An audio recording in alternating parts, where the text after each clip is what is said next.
Саламатсыздарбы, урматтуу көрүүчүлөр. Сиздер менен бүгүн 24 маалымат топтому Ак Кеме студиясында жаңылыктар жана элдик видеолор менен Адилет Амангулов. Биздин каналга катталып коюңуздар жана жаңылыктардан биринчилерден болуп кабар алыңыздар. Урукчан кыз жоголду. Бишкек шаарындагы үйүнөн чыгып кеткен бойдон дайынсыз кыз жоголду. Эс тутуму начар, кээде бардык нерсени унутуп калат. Бишкек шаарынын көчөлөрүнүн биринен көргөндөр болгон. Жакындарынын айтымында жоголгон кыз урукчан. Кийген кийимдери үстүндө көк түстөгү туника, астында карашым, башында жоолугу бар. Көргөн билгендер болсо төмөнкү номерлерге чалып коюңуздарды өтүнөбүз. 0707 58 77 75 0702 310 633. Жакындары күтөт. Кайран жер, басыз жер, алтын жер, жерин ойлойт кайсы эр, араңарда барбы шер төк чүтер, орундатат элимдөсүн кайсы эр, маселе жада түйүлүп, бийлик жада түйүндө куйруктары түйүлүп, ажо, премьер, спикер, укчу менден бери пикер, чек араны тактайбыз, эл журтту сактайбыз, кандай результат? Качан силерди мактайбыз? Депутатчы, жолун таптың, акча менен баарына жактың, бийликтен орун таптың, чынында уурлар, душмандар, Кудайдан жок ачкандар, манчыркап жаткандар, арам тамактар кошумат кылгандар, уламалдагандар, кандыголдор, паркорлор, коркоктор, миллиондор. Калды көңүлдөр, өзөңгү кууш каркыра, мына да кантың, сен жата бер жай гана, ургурантың. Ыйлап турат чек ара, чечпейсиңби тез ара, ыйлайт жаллабат, сыздайт баткен, качан болот журтуң, анык эген мен. Качан болот чек араң бүтүн, чөрөң бүтүп, ошол күндү жатат элиң күтүп, артып өмөт. Баса, соңку урдаалда унчукпаган адамдан корк, анан адамдан баш алган, ал десе бөк. Кайга толгон жүрөк сыздайт, бирок ак ыйлет, анан сынбайт. Урматтуу эл журт, 1-июнь күнү Өзбек Республикасынын премьер-министри Абдулла Ариповдун сок айылынын жашоочулары менен болгон жолугушуудагы айткан сөзүнө мен жооп берүүнү чечтим. Себеби биздин өкмөттүн жооп берүүгө чамасы келбей калган окшойт. Кыргызстанда мамлекеттин, жердин жана бийликтин эси кыргыз эли. А мен ошол элдин мекенчил атуулумун. Коңшу Өзбек Республикасынын өкмөт башчысы Мырза Абдулла Арипов угуп, анан түшүнүп алыңыз. Биринчиден, Чечме айылындагы суу булагы Кыргызстандын аймагында жайгашкандыктан, коңшу мамлекеттин жарандарына макулдашуу аркылуу гана бере алабыз. Экинчиден, сок айылына суу жер жетпегендин себеби ошол аймакта жашаган элдердин өтө тездик менен көбөйүп кеткендигинде. Алар көбөйгөн сайын сууларыбызды, жерлерибизди аларга бере албайбыз. Себеби өзүбүзгө жетишпейт. Ачыкча элиңиз болсо Өзбекстанга көчүрүп кетиңиз. А биз болсо 1 метр жерибизди бербейбиз. Үчүнчүдөн, биз болуп жаткан окуя боюнча кечирим сурабайбыз. Себеби булагыбызды тазалоо учурунда өзбек жарандары келип кол салышкан жана биринчи үйдү алар күйгүзүшүп, кыргыз жарандарын ур токмокко алышкан. А биздин атуулар бир канча убакыттан кийин топтолуп келишип гана катылгандын катыгын беришкен. Биз өзбек элин, мамлекетин сыйлайбыз, жана тең ата сүйлөшүүгө милдеттүүбүз. Төртүнчүдөн, сок Риштан жолун ачуу боюнча эч кандай юридикалык документти көргөн жокпуз. Анда эмне үчүн Кара Суу районунун территориясында жайгашкан Кыргызстандын Барак айылын толук блокада кылып жок кылдыңар. Кыргызстандан чыккан суулар Кудайдыкы деп айтыпсыз. Анда Өзбекстандан чыккан газды да ошол оюңуз менен бизге бекер бериңиздер. Бешинчиден, биз өзбек мамлекети менен Кудай кошкон коңшубуз. Ошондуктан үстөмдүк кылуу саясаты эки өлкөгө тең абийир жана жакшылык алып келбейт. Sen kандай иш кылып жүрөсүң билбейбиз, бирок айылдын баары биригип, сени сыйлайбыз алдыңа көтөрөйүн.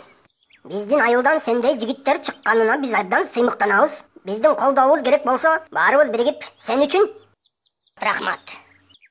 Ё-моё, аксакалдар, ушундай жоргуңарды качан токтотосуңар? Биздин айылдык, биздин райондук, биздин областтык деп эле ушинтип жагалдан жүрө бересиңерби? Алдыгы коррупционер да баары билет. Өзүңөр да билесиңер, эл көрүп турат. Зачем ушинтип жагалдан калпак кийгизип чапан жаап элечи? Болду да, кончайте уже, хватит, а? Как она есть? Чындыкты айтып, эгер недостоин айткыла да бетине, сен недостоинсың. Болду да уже, болду эми билем. Кичине эл үчүн, жер үчүн күйүш керек да, туурабы? Чоңдорду эле критиковать этебиз, алар каяктан чыгат, биздин арабыздан чыгат да, значит биз кандайбыз? Биз да ошондойбуз да билем. Баарыбыз ошондой болуп атабыз. Надо признать это, моюнга алыш керек. Все, чындыктын көзүнө карап, нормальный минустардын баарын признавать этип туруп, алдыга жылабы, болду эми билем. Ушундайлар эле жагалдан жүрө бербей.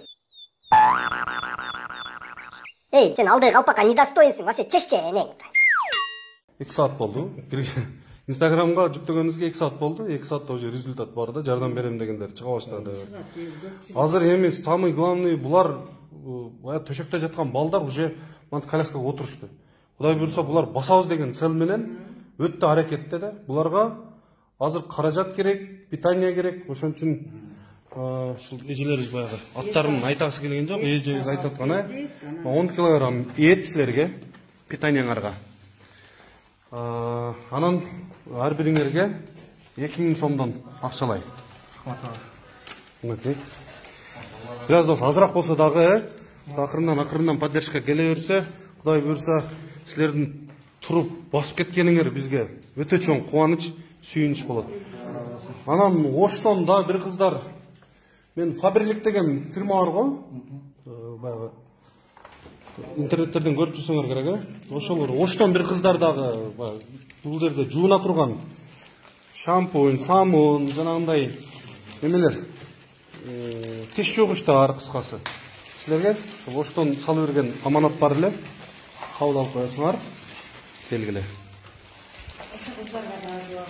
Мына кызга дагы шериктер кыздар барбы мына жерде? Азыр канча? 5 элесиң го? Короче, мына жерде дагы 4 ашты. 4 мына эсенге бияка ташыгар, келгендерге берип койсо. Көбүнчө кыздарга бергилечи, балдар жумбайт эле го. Кудай буйрса аракетти баштадык, ушулардын туруп басып кеткенин көрүп сүйүнөлү, Кудай колдосуна. Турган аракет кыласыз, өздүктөр балдарга да рахмат, силерге да ошо чоң Алла тараптан сооптор жазылып атат. Результат бар, булар ушу сүйүнүп атат. Күндөн күнгө эсенде дагы сүйүнүп атат. Өздөрү дагы сүйүнүп атат. Себеп дегенде айтып атпаймынбы, эки колдору тең иштебей, буттары тең иштебей калган балдарда, могул бала мисалы үчүн эки кол иштебей, эки бут тең иштебей калган да. Азыр күндө эки кол тең иштеп, мына колясканы өзү сүйрөп, күч толуп, турник тартынат. Ордунан турат. Ордунан туруп, бирок баса албайт, ордунан турат. Бутун көтөрчү, бутун көтөрсүң, көтөрө аласыңбы? Көтөрчү. Мына мынандай болуп калганда, вообще жаны жок. Ийне сайса да жаны жок. Бут мынандай болуп уже жан кирип калган да. Результат болуп атат да бул. Бул жерде бар, өрүктөн түшүп кеткени бар, дагы бир нерсе болуп жыгылгандар бар, авария ушундай дейм азыр. Бирок Кудай колдосун эми, Кудай колдосун. Жылыштар болсун, жылыштар менен сүйүнткүлө басып жүргөнүңөрдү көрөлү, Кудай буйрса. Ошол жерден басып чыгып кеткиле мына коляскаларды таштап. Басканыбызда ошо эл деле көрөт, ошо сиздер аркылуу. Мен тез видео тартып, силердин алдыга жылып атканыңарды элге жеткирип турам. Бияка жардам берем дегендер дагы сүйүнөт, силер басып кетсеңерчи. Ошон үчүн бат-баттан видео тартып чыгарып туруш керек да. Силердин бетиңерди тартпайбыз, баягы басып жүргөндөрүңөрдү, телефондоруңарды тартабыз. Макул, ийгиликке, жакшы күндөрдө жолугалы.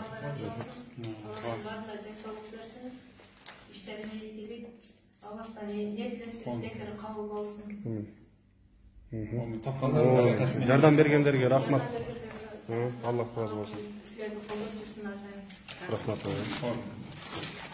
O'tib borayotgan haftada Qirg'iziston ommaviy axborot vositalarida qo'shni O'zbekistonga 400 gektardan ortiq yer berib yuborilganligi haqida xabar tarqatildi.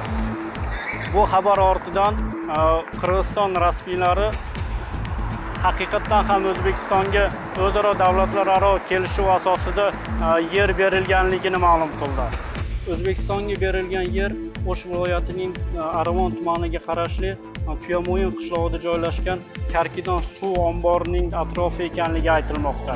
Mahalliy aholining iddaosicha O'zbekistonga berilgan yerlar ularning ulushlari, ya'ni ularning chorva yerlari hisoblangan.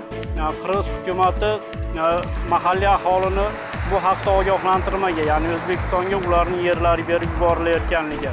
Karkidon suv ombori Sovet ittifoqi davrida O'zbekiston hisobidan qurilganligi 1962 yil, 64 yil va 70 yillarda Qirg'iz SSRning qarori bilan O'zbekistonga suv omborini qurish uchun 1041 gektar yer ajratib berilganligi.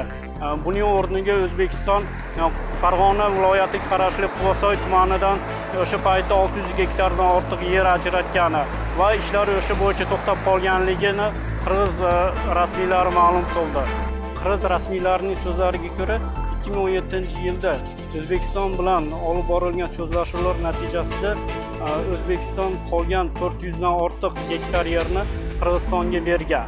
Joriy yilda Qirg'izistonga tashrif buyurgan O'zbekiston bosh vaziri Abdulla Aripov Qirg'iziston bilan yerlar almashmasligini chegaralarni aniqlash, delimitatsiya va demarkatsiya ishlari yakunlanib qolganini ma'lum qilgan edi. Qirg'iziston bosh vaziri muavini Cengiz Shirazakovning so'zlariga ko'ra, bugungi kunda qirg'iz-o'zbek chegarasini aniqlashning qariyb 92% yakunlangan. 10dan ortiq nuqtalarni, 10dan ortiq chegara hududlarini aniqlash ishlari olib borilmoqda. Qirg'iz rasmiylarining iddaosiga ko'ra, O'zbekiston delimitatsiya va demarkatsiya ishlarining to'liq yakunlanmagunicha qirg'iz-o'zbek chegaralariga sim tortishga haqqi yo'q bo'lgan. Aravon tumaniga qarashli Tuyamoyon qishlog'idagi vaziyat bo'yicha qirg'iz rasmiylari o'zbek hamkasblariga murojaat qilgan va bugungi kunda o'zbek chegarachilari chegara nuqtalariga sim tortishni vaqtinchalik to'xtatgan. Qirg'iz-o'zbek chegaralarini aniqlash, Aravon tumanidagi Karkidon suv havzasi bo'yicha bugungi kunda O'zbekiston ommaviy axborot vositalarida bironta ham ma'lumot berilmayapti. Көңіл бұрғаныңыздар үшін чоң рахмат. Біздің жаңалықтар топтомына қаталып қойыңыздар. Кейінгі шығарылашта көрішкөнше саламатта болыңыздар.